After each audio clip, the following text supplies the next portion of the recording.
സ്വാഗതം. ഓക്കെ, ഇന്നത്തെ ദിവസത്തിൻ്റെ പ്രത്യേകത എല്ലാവർക്കും അറിയായിരിക്കും അല്ലേ. ഇന്ന് നമ്മൾ ശിശുദിനമായിട്ടാണല്ലേ ആഘോഷിക്കുന്നത്. സ്കൂളുകളിലും എല്ലായിടത്തും പ്രോഗ്രാംസ് ഒക്കെ കാണും. നമ്മളെ സ്കൂളിലുണ്ട്. അങ്ങനെ റെഡി ആയിട്ടൊക്കെ നമ്മൾ നിൽക്കുകയാണ്. അങ്ങനെ നമ്മളുടെ വീഡിയോസ് കാണാൻ വ്യൂവേഴ്സിനും സബ്സ്ക്രൈബേഴ്സിനും എല്ലാവർക്കും ഞങ്ങളുടെ വക ഹാപ്പി ചിൽഡ്രൻസ് ഡേ. എല്ലാവർക്കും ഹാപ്പി ചിൽഡ്രൻസ് ഡേ. എല്ലാവരും തിരക്കിലായിരിക്കും, എന്നാലും കുറച്ച് പ്രോഗ്രാംസ് നടത്തിയിട്ട് നമ്മൾ വീഡിയോ നിർത്തും.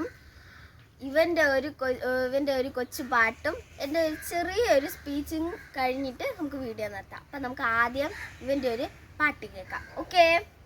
നെഹ്റുവിന്റെ ജന്മനാൾ നാം നമിക്കും നമ്മനാൾ, നമ്മിലുള്ള തിന്മ മാറ്റി നന്മ നൽകും പുണ്യനാൾ. നെഹ്റുവിന്റെ ജന്മനാൾ നാം നമിക്കും നമ്മനാൾ, നമ്മിലുള്ള തിന്മ മാറ്റി നന്മ നൽകും പുണ്യനാൾ. പ്രിയ കൂട്ടുകാരെ, ഇന്ന് നമ്മൾ ശിശുദിനമായി ആഘോഷിക്കുന്നു. ശിശുദിനത്തിനെ കുറിച്ച് ആദ്യം ആലോചിക്കുമ്പോൾ സ്വതന്ത്ര ഇന്ത്യയുടെ ആദ്യത്തെ പ്രധാനമന്ത്രിയായ ജവഹർലാൽ നെഹ്റുവിനെ കുറിച്ചാണ് ഓർമ്മ വരുന്നത്. നെഹ്റുവിന് കുട്ടികളെ വളരെ ഇഷ്ടമാണ്. കുട്ടികൾ സ്നേഹത്തോടെ നെഹ്റുവിനെ ചാച്ചാജി എന്നാണ് വിളിച്ചിരുന്നത്. 1889 നവംബർ 14 നെഹ്റുവിൻ്റെ ജനനം. തൊപ്പിയും നീണ്ട ജുബയും അതിൽ ചുവന്ന റോസാപ്പൂവും പുഞ്ചിരിക്കുന്ന മുഖവുമുള്ള നെഹ്റുവിന് കുട്ടികളോട് സമയം ചിലവഴിക്കാനാണ് ആഗ്രഹിച്ചിരുന്നത്.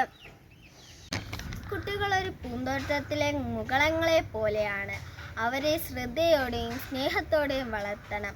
കാരണം അവർ രാജ്യത്തിൻ്റെ ഭാവിയും നാളത്തെ പൗരന്മാരും കൂടിയാണ് എന്ന ജവഹർലാൽ നെഹ്റുവിൻ്റെ മഹത് വചനം ഓർമ്മപ്പെടുത്തിക്കൊണ്ട് ഞാൻ എൻ്റെ വാക്ക് നിർത്തട്ടെ. നന്ദി, നമസ്കാരം. എല്ലാവർക്കും ശിശുദിനാശംസകൾ നേരുന്നു.